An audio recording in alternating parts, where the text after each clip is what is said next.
इस कार्यक्रम के प्रसारण पुण्यार्जक हैं Shri Kanwar Lal ji Mahavir Prasad ji Patni, RK marble group, Madanganj, Kishangarh, Rajasthan. गुरु भक्त परिवार सुस्त दिगंबर जैन मंदिर, पुणे, महाराष्ट्र। स्वर्गीय उषा जैन माता और स्वर्गीय रेखा जैन धर्मपत्नी की स्मृति में श्री सुनील जैन परिवार, लखनऊ, उत्तर प्रदेश।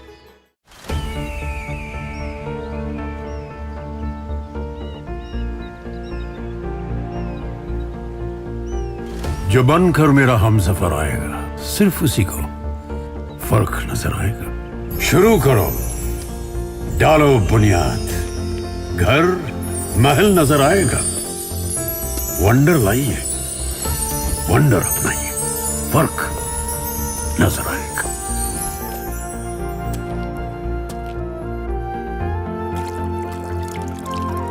पानी भर लो अंजलि में, चांद उतर आएगा।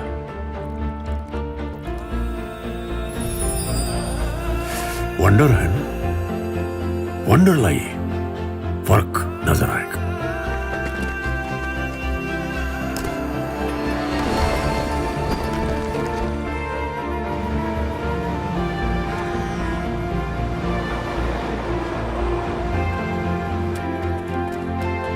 पहला घर तो खड़ा करो, शहर नजर आएगा।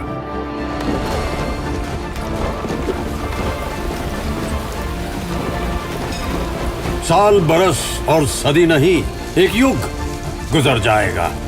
उम्र न पूछो वंडर की, जब फर्क नजर आएगा। वंडर सीमेंट, फर्क नजर आएगा। इस सापेक्षता का सिद्धांत हर वस्तु, हर व्यक्ति, हर जड़, हर चेतन, हर परिस्थिति अपने साथ अपेक्षा को लिए हुए होती है। बिना अपेक्षा के कुछ भी नहीं होता है। अपेक्षा से यहां पर एक्सपेक्टेशन नहीं लेना, नहीं तो आप लोग फंस जाओ, उलझ जाओ।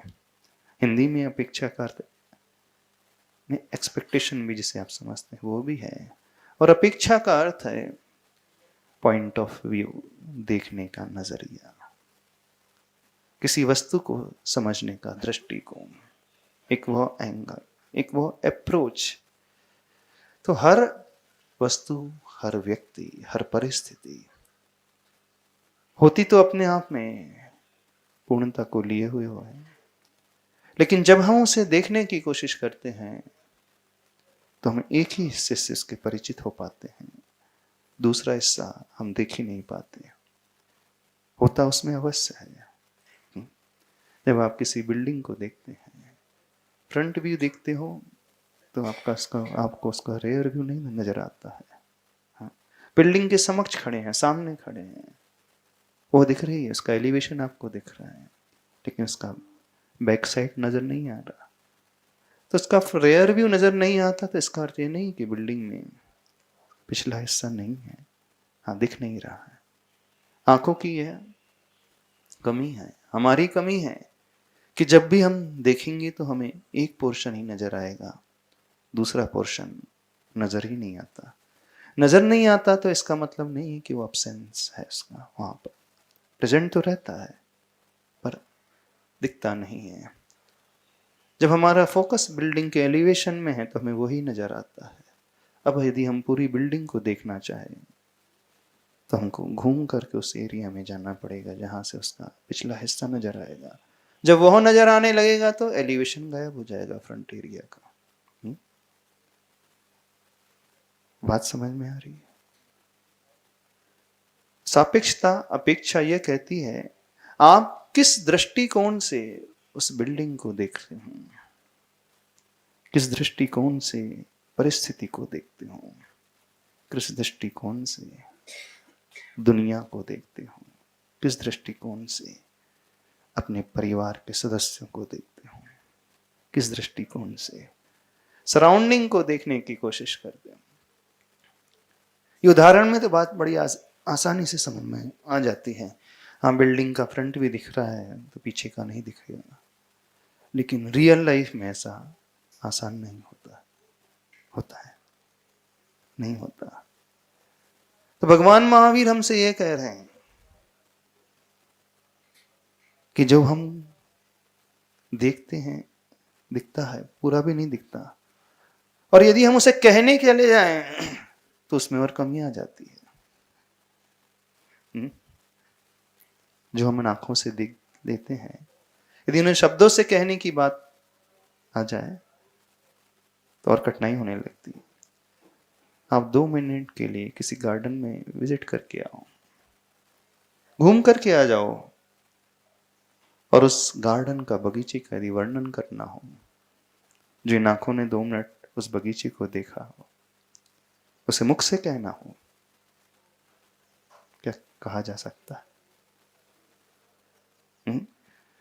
पूरा का पूरा वर्णन जो 2 मिनट में आंखों में आ गया, शब्दों में कितना भाग आएगा उसका? उस गार्डन में बहुत सारे प्लांट्स, गुलाब है, सनफ्लावर है, आंखों ने देख लिया, गुलाब के फूल है, चमेली के फूल है, सनफ्लावर का फूल है, मोगरे का फूल है,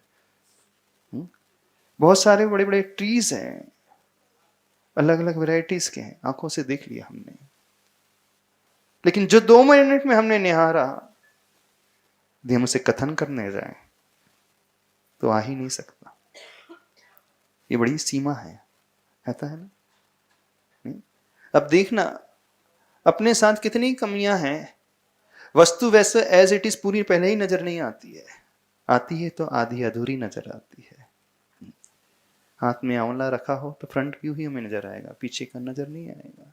एक छोटी सी वस्तु, अपन आंवले को ही ले लें, वो भी नजर नहीं आएगी। और जितनी नजर आती है उस एरिया में वस्तुएं सारी, जो बहुत सारी हों, वर्णन करने जाए तो 2 मिनट का देखा हुआ शब्दों में बयान करने जाए तो हो सकता है 20 मिनट भी कम पड़ जाए। होता है ना ऐसा?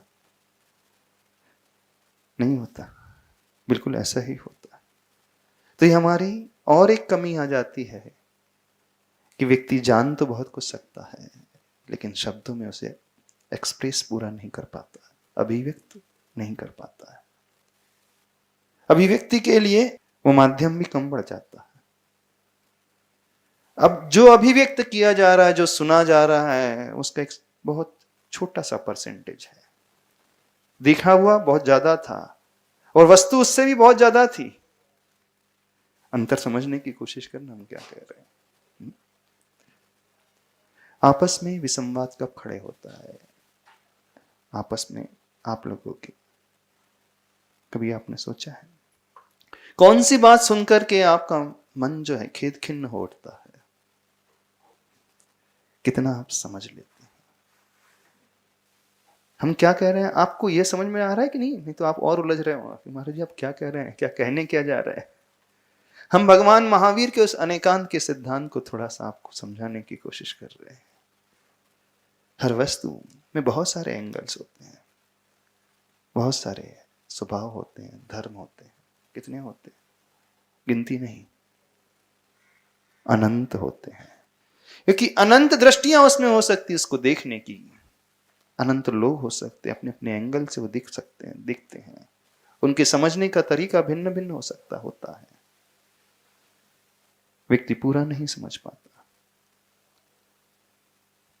हो ही नहीं सकता पूरा। एक चीज आपसे पूछते हैं, जहर घातक है? पॉइजन जो है प्राण लेने वाला है, हाँ? कि प्राण देने वाला है? हाँ, बताना। जहर से प्राण चले जाते हैं कि जहर से प्राण बचते हैं? आप तो डॉक्टर, बता दो। हाँ, जो पॉइजन होता है क्या होता है? किसी जीव के प्राण ले लेता है? लेता है, लेता है पक्का? कि देता भी है प्राण?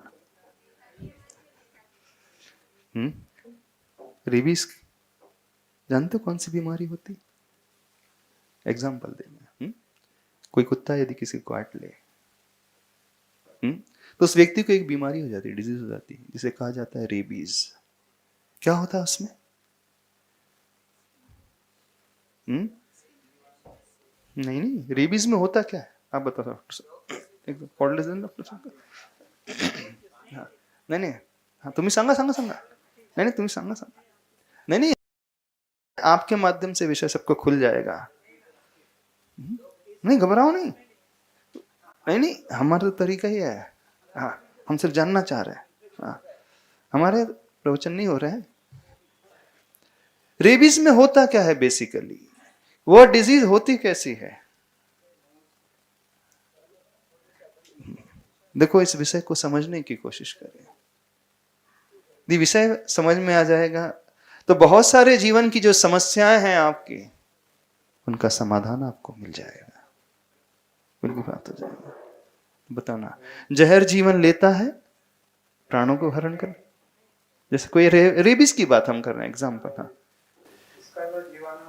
किसका जीवाणु रेबीज का कैसे होता वो क्या उसका जो हमारा बताने का इंटेंस रेबीज के बारे में नहीं डिटेलिंग चाहिए हमें रेबीज की जो मेडिसिन होती है वो कैसे बनती है हम सिर्फ इतना जानना चाहते हैं हाँ जो वैक्सीन होती है वैक्सीन। वो कैसे बनती है वैक्सीन तो इसमें से निकाल के किससे? आते हैं घोड़े की घोड़े इसमें से नहीं, पर उसमें होता क्या है रेबीज की वैक्सीन बनाने के लिए उसी लार का कुछ अंश लिया जाता हाँ है ना हाँ जिसके माध्यम से वो डिजीज हुई थी उसी से हमारा बताने का इंटेंशन है ना जो जहर आपके जो जीवाणु आपके प्राण ले रहा था यदि आपको उसे अपने आप को बचाना है तो उसकी जो वैक्सीन उसी के बनती है उसी जीव के कुछ ना कुछ अंश को लेकर के लार को लेकर के ही रेबीज की वैक्सीन बनती है यानी जो जहर किसी को मार रहा था अब उससे यदि हमें बचाना हो वही जहर काम में आता है हाँ? बहुत सारी जितनी भी वैक्सीन है देखना समझना पोलियो की देख लो आयुर्वेद में कुचला एक फल होता है जहर का काम करता है लेकिन उसी कुचला से कई मेडिसिन बनाई जाती हैं कई दवाइयां बनाई जाती हैं और वो दवाई उस जीव को मनुष्य को बचा लेती हैं तो कहने का अभिप्राय क्या है कि वस्तु जैसी दिखती है वो वैसी ही नहीं होती उसके भीतर वही एक गुण नहीं होता है ठीक उससे विपरीत भी है अब वो जहर प्राण ले रहा था अब प्राण भी उसी से बच रहे हैं तो जहर मारक भी है और जहर तारक भी हो जाता है मारने वाला भी है और वो ही बचाने वाला भी है अब ये हम पर आधारित होता है हम उसका प्रयोग कैसे कर रहे हैं ठीक है हाँ हाँ स्नेक बाइट में भी यही होता है स्नेक बाइट की भी मेडिसिन उसी स्नेक के माध्यम से बनती है ये दुनिया का रूल है सूल है अब आपके साथ कैसा होता है जिसे आप बुरा मानते हैं क्या वो बुरा ही है बताना जिनके साथ आप रहते हो आपको कैसे लगते हो बताना महावीर भगवान के सिद्धांतों में अनेकांत में आपने एक नाम भी सुना होगा सप्तभंगी है ना क्या होता है वो 7 विकल्प होते हैं उसमें वस्तु को जानना है परिस्थिति को यदि समझना है किसी व्यक्ति को यदि समझना है तो 7 तरीके उन्होंने बतलाए हैं वैसे देखा जाए तो 7 तरीके नहीं है मूल में तो 3 ही है शास्त्रों से नाम दिया है अस्ति नास्ति अवक्तव्य 3 तो मेन यही है मैं एग्जाम्पल आपको देते हैं बड़ा प्रैक्टिकल एग्जाम्पल उससे बात समझ में आ जाएगी एक गिलास रखी है पानी आधा भरा हुआ है बताना हम पूछे आपसे गिलास भरी है क्या भरी अब उसको देखने के नजरिए कितने हो रहे हैं वो देखने की हम बता रहे हैं बात समझने की गई पहला नजरिया गिलास भरी है पानी को देखा जा रहा है आधा था दूसरा नजरिया गिलास खाली है पानी 50% एरिया में पानी नहीं है तीसरा नजरिया भरी भी है खाली भी है ना भरी भी है, खाली भी है। चौथा नजरिया। एक साथ यदि हमें कुछ कहना उस गिलास और पानी के बारे में, कोई वर्ड है आपके पास? दोनों को हमें इंक्लूड करना है, भरेपन को भी और खालीपन को भी इंक्लूड करना है। जो फिल है उस एरिया को भी देखना है और जो एम्प्टी है उस पोर्शन को भी देखना है, उस स्पेस को भी देखना है। क्या कोई ऐसा वर्ड है आप उसे दे सकते हैं? वो वर्ड उस पोजीशन को एज इट इज आपके सामने रख दे, बताइए। है कोई शब्द आपके पास? हाँ, नहीं, हाफ फिल्ड मीन्स भरी है। कोई देख रहा है? आधी खाली है। तीसरा कोई तीसरा नजरिया, भरी भी है, खाली भी है। एक नजरिया और है। ये जो तीसरा नजरिया बना है दोनों के कॉम्बिनेशन से बना है ना? चौथा नजरिया कौन सा है? कोई ऐसा वर्ड आप असाइन कर दीजिए जो सिचुएशन को एज इट इज डिस्क्राइब कर सके। है कोई शब्द? क्या कथनचित? क्या नहीं। तीसरा वर्ड है, चौथा वह नजरिया है, कांट से। उस सिचुएशन के बारे में we can't say, we can't express, है ना? बस मेन में देखा जाए तो तीन ही नजरिया होते हैं, भरा हुआ, खाली वाला, थर्ड सिचुएशन, कांट से। जो 7 भंग बताए जाते हैं इन्हीं के कॉम्बिनेशन से। फर्स्ट भरा, सेकंड खाली, third one is can't say. अब इन्हीं का कॉम्बिनेशन है ना, फर्स्ट एंड 2 को हम मिला लें तो फोर्थ नजरिया बन जाता है, भरी भी है, खाली भी है। इस कार्यक्रम के प्रसारण पुण्यार्जक हैं श्री कंवर लाल जी महावीर प्रसाद जी पाटनी, आरगे मार्बल ग्रुप, मदनगंज, किशनगढ़, राजस्थान। गुरु भक्त परिवार सुस्त दिगंबर जैन मंदिर, पुणे, महाराष्ट्र। स्वर्गीय उषा जैन माता और स्वर्गीय रेखा जैन धर्मपत्नी की स्मृति में श्री सुनील जैन परिवार, लखनऊ, उत्तर प्रदेश।